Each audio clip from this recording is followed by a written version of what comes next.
When I first came across somebody who was tapping, I thought, how in the world is tapping on my face going to do anything to help me with my problems? Like, that's just doesn't make any kind of sense. It's dumb, but the research is there. I'm so excited to introduce this because I know how much it's changed my life.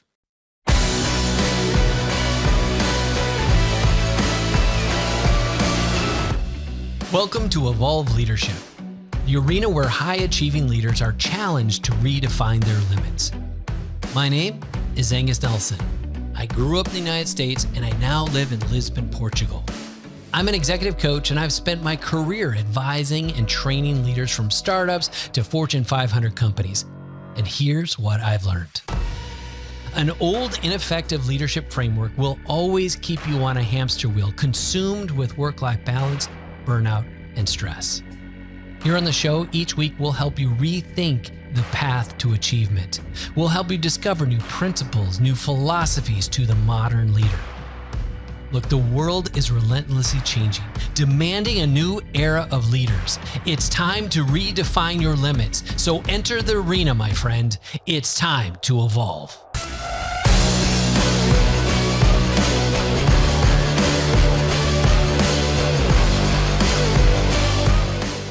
Welcome back to the Evolve Leadership Show. I am Angus Nelson. I am the captain of this good ship, Lollipop, and I'm here with Tim McLagan, our senior coach. Tim, how are you today? Yes, I am doing great. It is a little rainy here in Kailua, Hawaii, but I'm in paradise, so I should shut up instead of complaining about the rainy weather here. Right? And you get in a good fair share of sunshine, so it's okay. We do. It's okay. We do. Yeah. But today, we get to talk with a new member of our team who brings in a sense of wellness and health and perspective that so many of our members need, right? Every day we're talking with members who are dealing with stress, anxiety, pressure, noise. And today we get a treat that not only is this a member of our team, but also is a relation of yours. Yes. My wife of 21 years tomorrow is, man, it's been crazy. Sandra McLagan, she has been a nurse for over 20 years, has been really working in the space of wellness, specifically over the last 10 years. She is a EFT tapping practitioner, and we'll get into what that is about. Works with meditation, has a meditation business, but really as a stress management specialist. And we invited her in with a group of our members to talk about how to lower stress levels and specifically how that affects decision making. A lot of times when we think of decision making, we don't think of stress, but many times we know when we're stressed, we don't always make the best decisions, do we? Oh, in fact, that level of stress, it increases cortisol levels in our brain. It makes all of our stuff in fight and flight. You know, our brain goes to fight and flight, and it narrows in our vision or capacity, and therefore we can't be objective and we can't see options and opportunity. So for me, I know meditation was a big piece. EFT practices were a big piece, and I talk about that in this interview. And what I loved was that as we record this, you're going to hear she's actually presenting to a number of our members on this recording. And the guys walked away with, hey, what's the app I need to download this? Or how do I do this, piece over here? And they found it so valuable. And I believe that you as the listener, if you're not familiar with these practices, or you think they're weird, or you think that they're woo, so did I. I'm just as guilty. And now I'm a believer. So Tim, so thankful that not only is she your wife, but she's my sister-in-law, and we have a great relationship together. And if you haven't heard our family episode that we did, I don't know, a couple months ago, I don't remember what episode number it is, but you're going to want to listen to that as well. So you get to hear both sides of how we all interact as family, but then also you're going to hear the genius that she gets to deliver. Yeah. So for those of you who are dealing with any kind of level of stress in your business, in your family, this is an episode for you, especially if you are a skeptic like me. This is a great way, a science-based way to lower those stress levels to make better decisions. Let's jump into our discussion that Sandra had with our Evolve members here right now. Sandra, thank you for joining us today. Thank you for having me here. Glad to be here. Woo! Angus, I wanted to turn it over to you for a second to sort of set this up, because many times we hit these moments where stress can feel overwhelming. It can feel crushing, and when we get in this intense feeling, we don't know how to get out of it. Tell us about your experience and what you've done walking through stress management over this especially even the last few months with kind of the economy and everything like that. Sure. And I just got off a call not but minutes ago, and we were talking about, a shift, from where we can be when we either get bad news, things don't go our way, something happens and goes sideways, how crazy it is that our instant reaction is scarcity. On some level, our human nature will tend to go to victimhood. And for me, a big piece of my life was having some business failure back on my very first business. So anytime I have challenges in my business, my emotional response will go to that season like, whoop, like it's burn it to the ground. And in that, I have to check myself, because right now I can't see clearly. All I see is right here. And this is a narrow scope, and it's not objective, and it's not possibility. In fact, it's impossibility.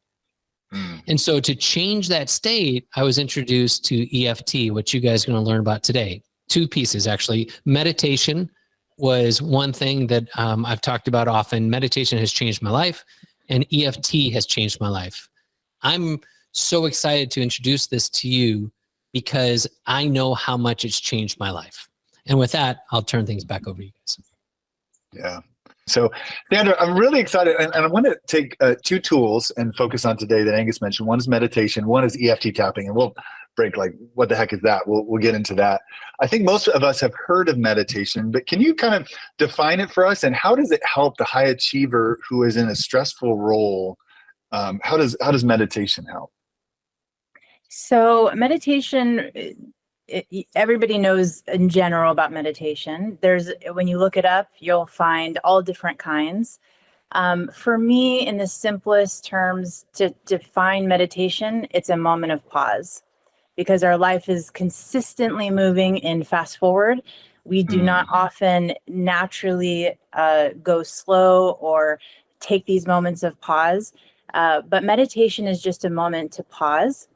It's a moment to reconnect to our breath, which is not just a woo-woo thing, but it's connecting to our breath in terms of breath work that can do exactly what Angus was saying, was to begin to activate that parasympathetic nervous system that brings those stress hormones down, and that can actually allow you to find that clarity that Angus was talking about.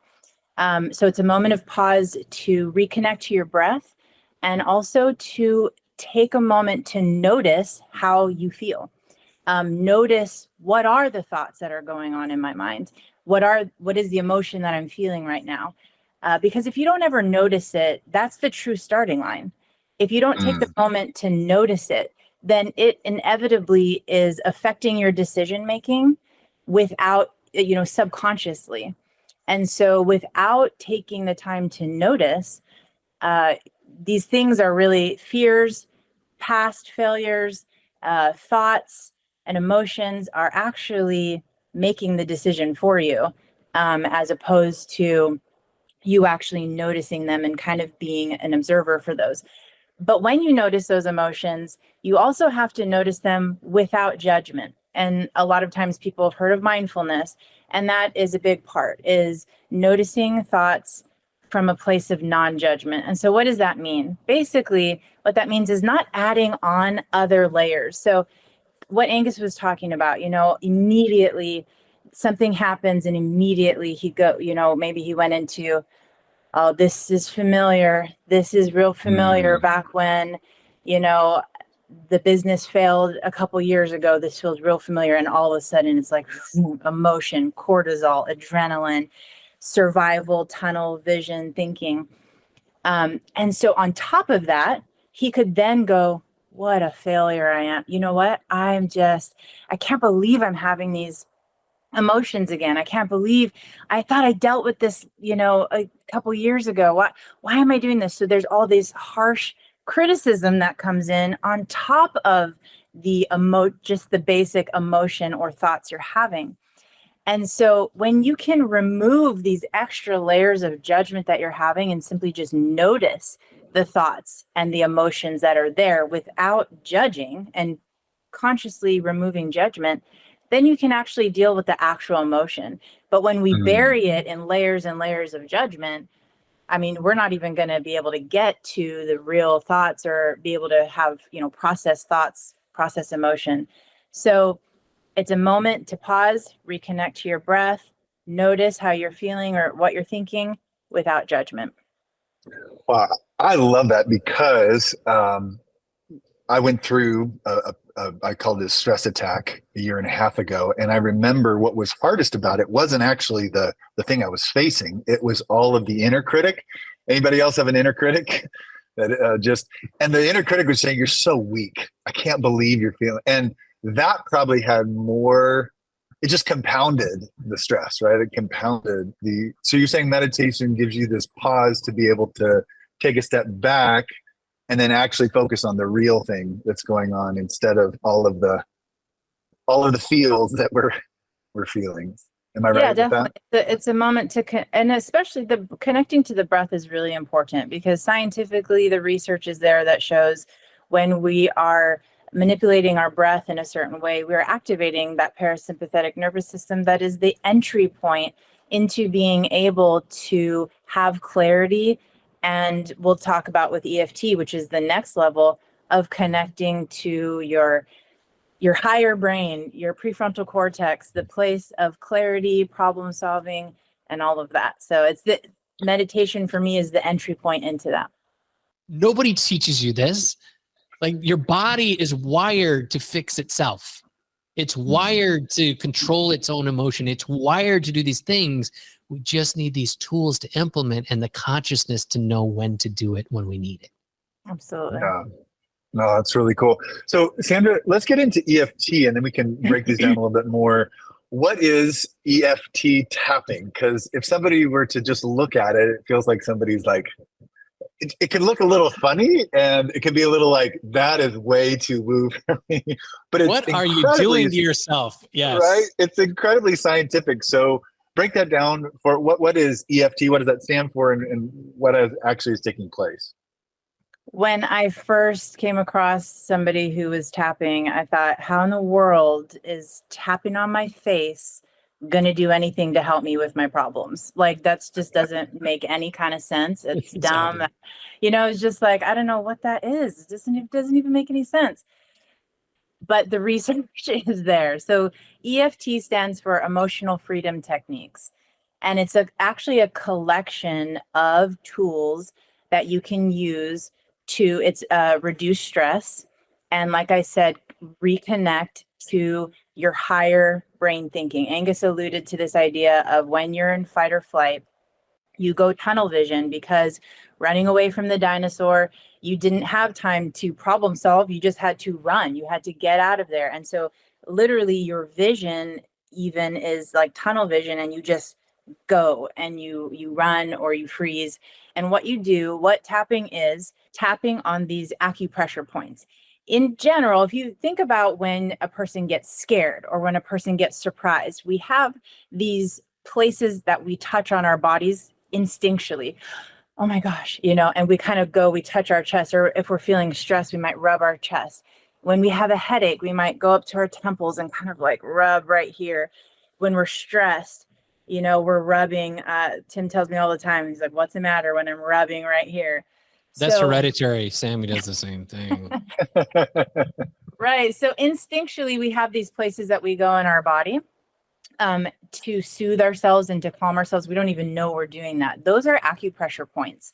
And these acupressure points, when you activate them by either tapping or just rubbing on those points, actually begin to deactivate your stress response, bring you out of fight or flight, lower your blood pressure, lower your adrenaline, lower your cortisol levels, slow down your heart rate, and it begins to activate that parasympathetic nervous system, that rest and digest system. And what that does, if my hand was a brain, and you think of this as your brain stem, when you are in survival mode, you're operating from your reptilian brain, complete survival. And if you think about the phrase, God, I flipped my lid, if you think about this, this is your prefrontal cortex right here, where you are, this is your highest thinking, where you can problem solve, where you have perspective, where you are able to communicate clearly and have clarity of thought to make decisions. But when you are in fight or flight, your brain becomes disconnected, almost quite literally, where your prefrontal cortex is no longer online. You are not making decisions based on your prefrontal cortex, your highest thinking. You're making decisions based on your brain stem and specifically your limbic system. What Angus said, how almost instinctually you go back to the memory of the failure from the past. That's for a reason. And I want to honor that reason for a second. And it's because your brain was designed to keep you safe. Your amygdala and your limbic system here was designed to say, hey, this sounds familiar and you weren't in a good spot then. And I really want to keep you safe. So I'm alerting you to the fact that there's another danger on the horizon and you better prepare for this. So it's not that our body is evilly trying to remind us of the past. It's that it's trying to keep us safe. But when we start to tap, what we do is we re-engage that prefrontal cortex, and we are able then to access that higher brain again, because when we're feeling stressed, we begin to calm and we again access the prefrontal cortex comes online again, and we're actually able to access it neurologically. So that we can begin to have clarity of thought. And when I'm talking about for you guys, making those big decisions from a place of clarity and not stress, fear, and past memories of failure. This becomes highly important in your business when you're facing those decisions. Yeah, because especially when we get in high stress moments, whether it's in a relationship fight, whether it's in a big decision or of stress, we can make the great decisions, right? We make amazing decisions. We're in the middle of a fight with our spouse, or we make amazing decisions when we're at a heated board meeting or whatever, right? I'm kidding, obviously, right? When we can get out of that, you're saying, when we can get out of that fight or flight, we can get out of the adrenaline rushing through our body, and we can actually get to that place of higher thinking, well, then we can actually see the problem for what it is. Is that what you're saying? Absolutely. You're literally not able to make a high thinking decision when you are in fight or flight. That's just not the way physiologically your body is made. When you are in that fight or flight, and of course, again, that's really good. Stress is good, in actual situations where you need to be in survival. The problem is most of us, especially as business owners, live at that chronic stress level where we should not be operating in fight or flight all the time, and yet we are, because we stay there because of these things that stress us out, and we don't really have the right tools, or we're not using them to actually manage our stress, and we're missing out on a lot of clear decision making and for our business and our relationships. I'm excited to have you kind of lead us through here in a moment. I don't know about you. I am naturally skeptical about anything, and Sandra can attest to this, anything that smacks of woo. If it seems a little woo, I am just immediately don't believe it. I'm like, you got to prove to me. And it took a minute, didn't it, Sandra, for me? But what really changed me was the science behind it, and being able to see these massive clinical studies with proof. And Sandra, you have some resources that you're going to give to us that we can send out for more reading for in-depth. Is that right? I do. I sent a couple links that you can add or, give out when you want, but there is actually gold standard research behind this. So there's randomized control trials. This is something that the VA, the Veterans Administration, is using for veterans struggling with PTSD. The studies are there that show how this decreases stress, and actually not only that, but changes our brain waves.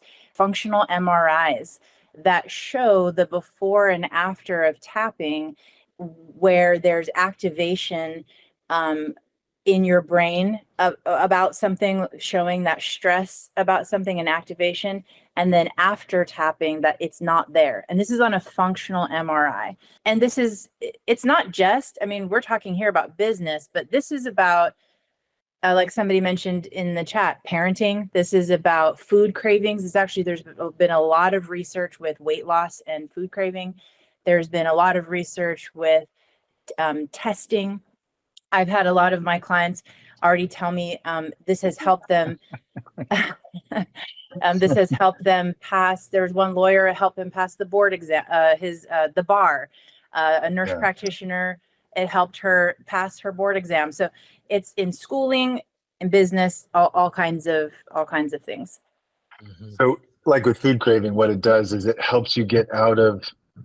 If food craving is a coping mechanism, it helps us get out of the fight or flight and get us into be able to see, okay, what's the problem I'm dealing with, and other things like that. Yeah, and the point is not to, let's say you're having a food craving about something. The point is to not to never eat that food again. The point is that tapping can bring you into the place where you are in choice. You have the ability to, where before, when you're usually operating in a craving or any kind of addiction, you are consuming that thing and you're not in choice. You are just ravenously basically doing something, a food craving or an addiction. Like an impulse. What's that? An impulse. Like an impulse. Mm-hmm. Yeah. And so what tapping does is it actually activates that parasympathetic nervous system so that you can actually be in choice. If I want to eat this, or if I want to do this, I can do it in moderation, and I'm in choice about that now. Mm-hmm. Yeah.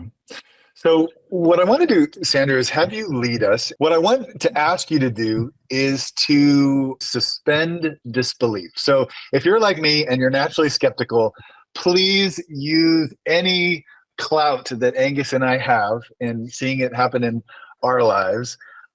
And just try this, because what we want for you is to lower your stress. If one of these, meditation, breath work, EFT, whether it's EFT, on an app, or EFT working with a EFT clinician like Sandra, we want to see you be able to lower those stress levels, and especially in those crucial decision-making seasons in life, to be able to have that tool at the ready. So, Sandra, can you lead us through just maybe 10 minutes or so of some meditation and tapping? Yeah, absolutely. And I do know that, you guys, if it can work for Tim, he is my biggest skeptic. If I can convince him of something, I can convince anybody. And when I was first working with him in just meditation, I would tell him to breathe, and he'd be like, "Why? Why do I need to breathe that way?" And I was like, you need to breathe because that's how you stay alive. Like, he was like, "Show me the research." I was like, "Excuse me." So I do. I'm glad to have him because, what a schmuck.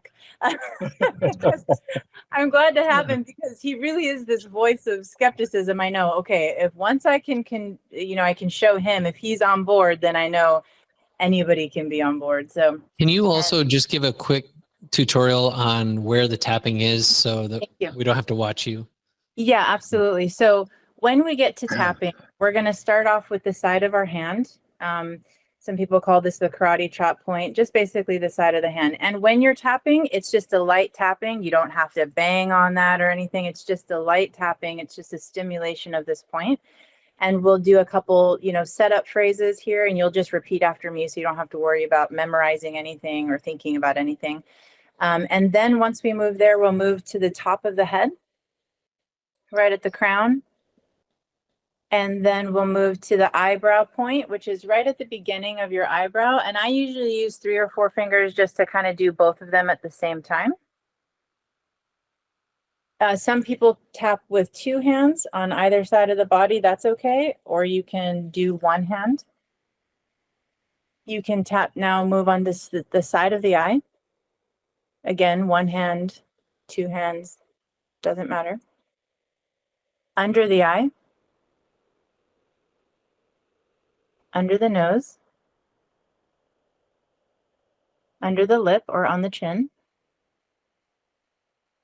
under the collarbone. So if you feel your collarbone and just go directly under it, tapping on that under collarbone point or the chest point. And then under your arm where you, sorry, my hair's wet. Under your arm where you're, like if, right on your ribs underneath your armpit. So those are the points. That consists of a round of tapping. And then we'll usually take a pause there, take a notice, and then go into another round from there. All right, take us in.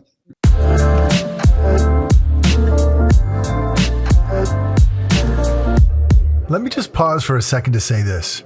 There is one trait that you will find in every successful leader, no matter their industry, no matter their role. And that trait is action.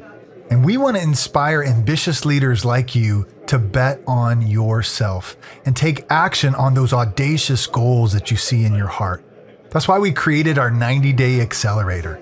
It's a results-driven, battle-tested framework designed specifically for high-performing leaders like you to get unstuck and propel you towards your goals. And in just 90 days, you won't even recognize the person you used to be.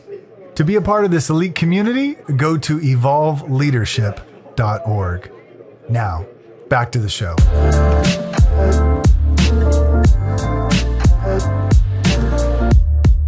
Let's go. All right.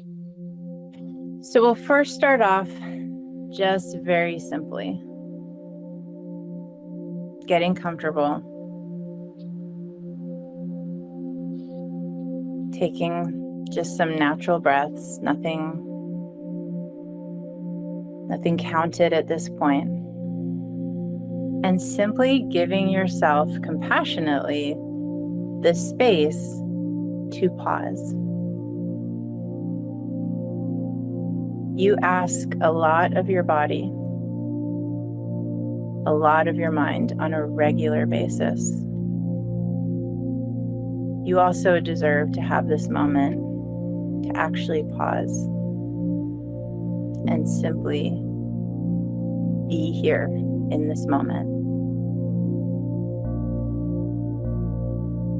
So feeling the seat underneath you, feeling your feet on the floor. Begin to take some comfortable breaths in through your nose and out through your mouth.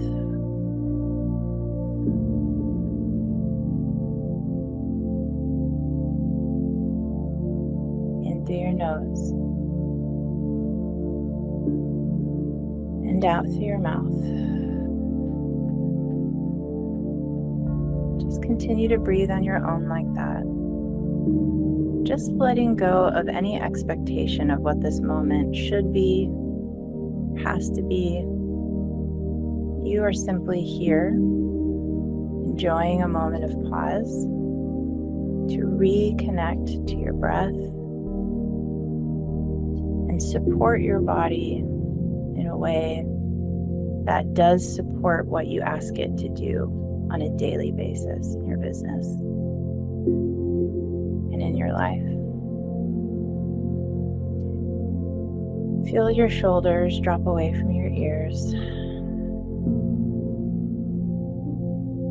Maybe feel your hands begin to relax. Maybe you notice you were holding them in fists.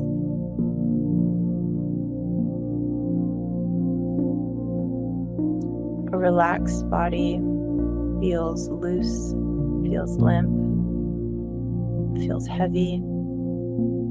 You don't have to hold up any one part of your body.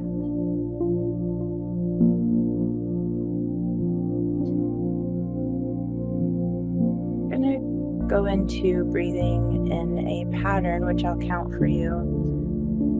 This is a kind of breath work that does activate that rest response. Slows your heart rate. And particularly that means elongating your exhale. So when you're ready, we're going to take a breath in through our nose and then out through your mouth. And we're going to breathe in for 4 counts. We're going to breathe out for 8 counts. So we'll take a breath for nothing and exhale.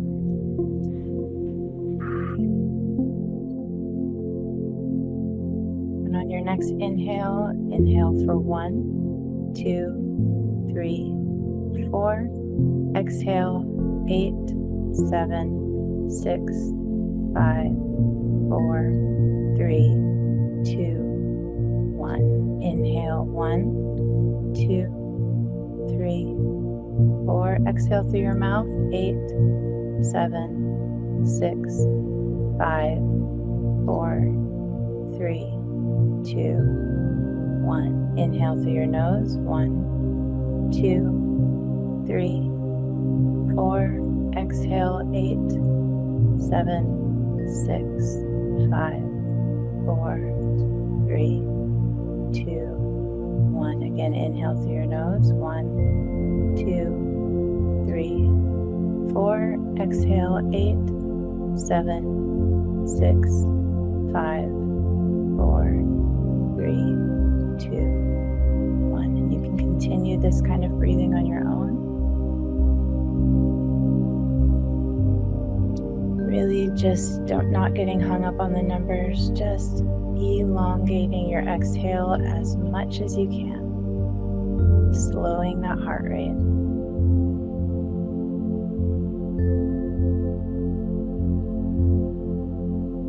And staying in this place of breath and just being, I want you to think of either something that stressed you out this week that you still have some intense feelings about, or something maybe that's in the future something that maybe you have to do today that's causing you stress, or you're kind of anxious about something in the future.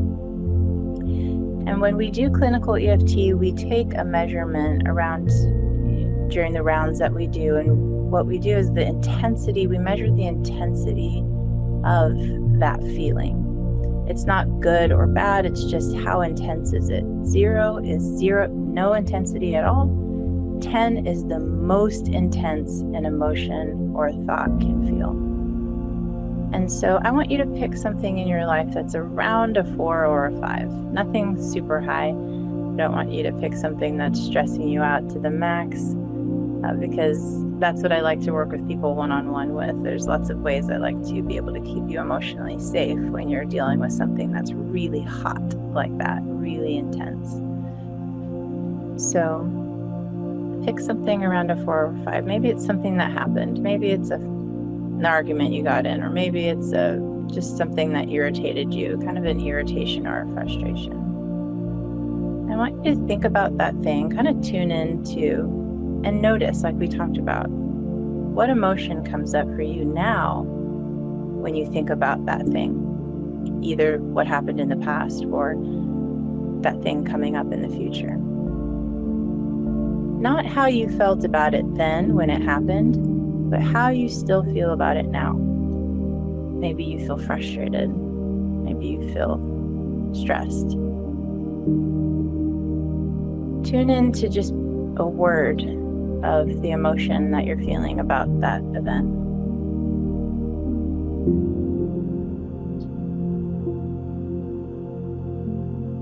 Where does it land in your body? Where do you feel that stress? Where do you feel that frustration? Where do you feel that irritation? Sometimes maybe you feel it in your chest. You feel it in your throat. Maybe you almost can feel or imagine your face flushing. So just kind of notice where you feel it. Again, no judgment, not why do I feel that, not can't believe I feel that, but just notice where you feel it. And how intense is it? What number would you give it? 3, 4, 5?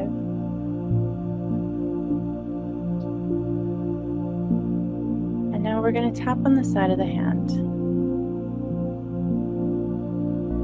And you're going to repeat after me, either silently in your head or out loud if your mic is muted.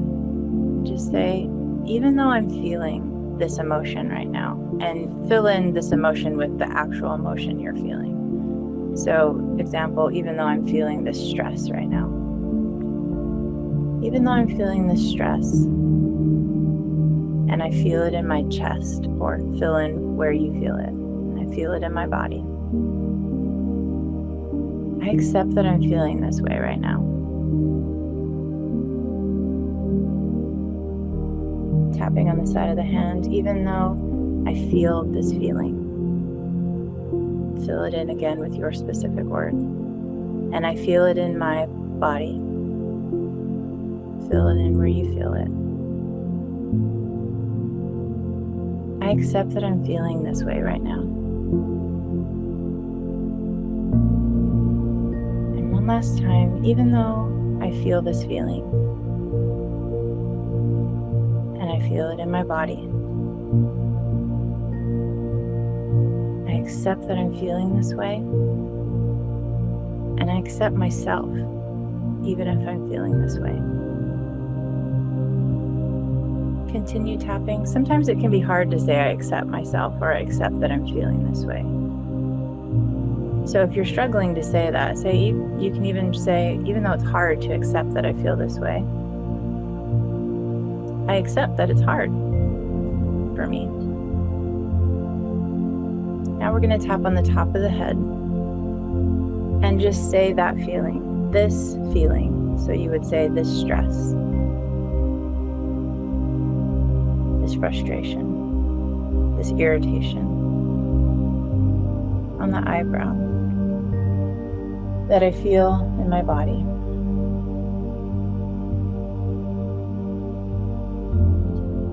On the side of the eye. This feeling under the eye that I feel in my body. Under the nose, not trying to change it. On the chin, simply noticing it.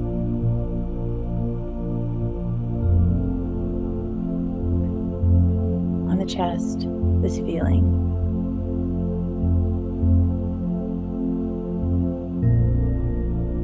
Under the arm,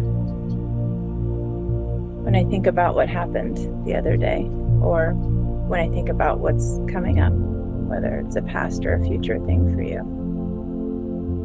Top of the head. It makes me feel this feeling. On the eyebrow, say what event you're thinking of. When I got into that fight, or when she said this, or when he did that. Side of the eye. It makes me feel this feeling. Under the eye, and I feel it in my body. Under the nose, and I'm just noticing it.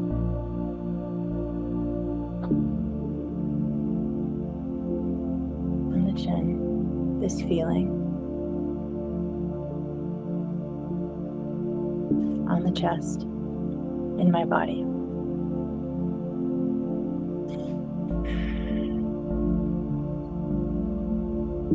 Under the arm, this feeling in my body. And I want you to rest, let your arms fall to the side, and take a breath in through your nose and out through your mouth.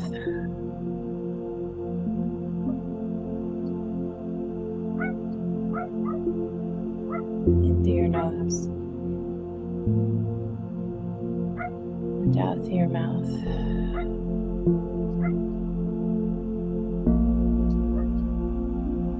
You might feel a little tired. You might have yawned a little bit through that. Might feel just kind of like loose and sleepy. And that all is really good. That is what Angus was talking about, is that shift in state.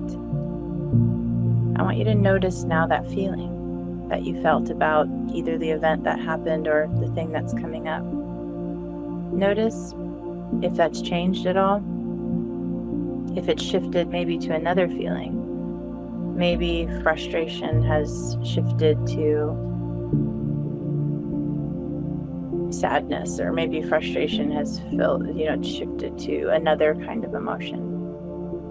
And also notice the intensity of that. You gave it a number from 0 to 10 before you started. Notice if that intensity of that feeling has come down at all.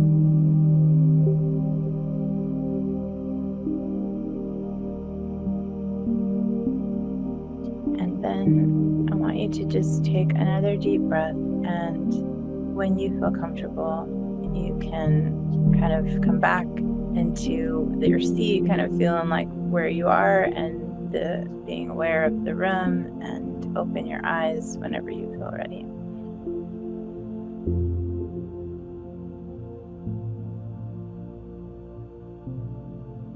Normally, if we were working together, or, I want to honor your time today, but we would definitely do more rounds, because for sure, it doesn't just go away in the first round. You should be feeling physically some relaxation right now, some kind of shift, hopefully downwards in that number of intensity. But we would continue if we were working together. If you were continuing to work on this, you would say, okay, now, I am feeling that. A lot of times what happens is the emotion begins to shift, and that what started off as anger is now frustration. And so we would tap on around through frustration.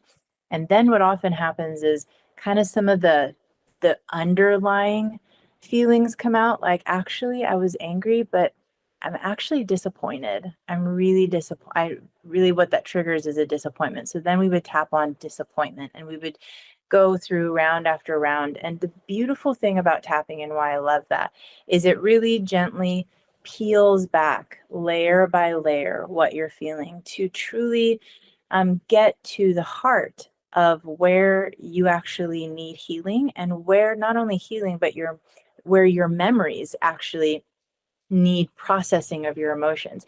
You will never quite move past those past failures or those past memories that you have not allowed to process through your body, because they will always, your limbic system, remember, will always try to keep you safe and remind you of that thing in order to keep you safe. So the only way to truly move past that is to begin to tell your limbic system, I'm going to allow that emotion to process through me, so that no longer will that memory hold that intensity for me anymore, or that emotional intensity, and you won't be brought back to that spot of failure. You can actually clear that, so that that's not something that instinctually comes up anymore, because you can actually process that through. And that's what, yeah. So anyway, that's just kind of a picture of how we would continue to move forward if we were working together, or you were doing tapping on your own. I want to jump in real quick, Tim, because I think the biggest piece for me, when I learned this stuff, and I'm kind of emotional about this too. I'm so happy you guys are experiencing this, because self-compassion is not something we're really good at. Forgiving ourselves, giving ourselves grace, being in the moment of what we're actually feeling. Because like Sandra said, we want to be angry. We want to be justified. We want to be whatever, and then when you really break it down, you're like, I just feel like I got rejected. Mm-hmm. I'm feeling rejection right now. Mm-hmm. And you get to the roots and the core of where things come from, and suddenly you can start healing and start forgiving and start giving yourself self-compassion, so you can operate from a place of power instead of from a place of scarcity. I love that. Love that, Angus. Sandra, the goal of EFT is to provide a safe way to process difficult things. There's a lot of what we call gentle techniques, so that you're not immediately brought to an emotional flooding moment. That's not ever the goal. Is to it's not exposure therapy where you just got to think about the first and the worst. It is just very much like, it's very gentle. And it does, that's the reason why it works, is because we kind of go in the back door of our limbic system, where normally we completely stress out and we shut down. We're not able to process these things. By tapping and doing it in conjunction with tapping, it's like people have called it emotional acupuncture. It is the thing that allows you to actually get to the deeper thing, because we're supporting our body with tapping. Yeah. Angus, let me turn it over to you for a final thought. So first of all, thanks, Sandra. So awesome to be able to introduce you to the group. What I hope you've been able to understand is that everything you're looking for is already inside you. Everything. And we spend so much time trying to grasp and to strive and to attain things outside of ourselves, when what we're looking for, what we need in these moments, in our success, in our marriages, in our kids, like the things that we're tackling, start with us. And getting that emotional stability, getting that state where you can operate from your fullness, from your optimized self, requires that level of intention, where you show up from your power, your inner badass, showing from your power of your conscious self, showing from your power of your ability for self-regulation. And now you're one of the most powerful people in the room. And this stuff is already inside of us. And we're just giving you guys tools, giving you guys leverage, just to understand and have insight that what you need to get to where you want to go is something that you already possess. And the more we do this work, the more capacity, the more capability, and the more influence we'll have on those around us. As we wrap up another episode of Evolved Leadership, thank you so much for taking time to invest in you.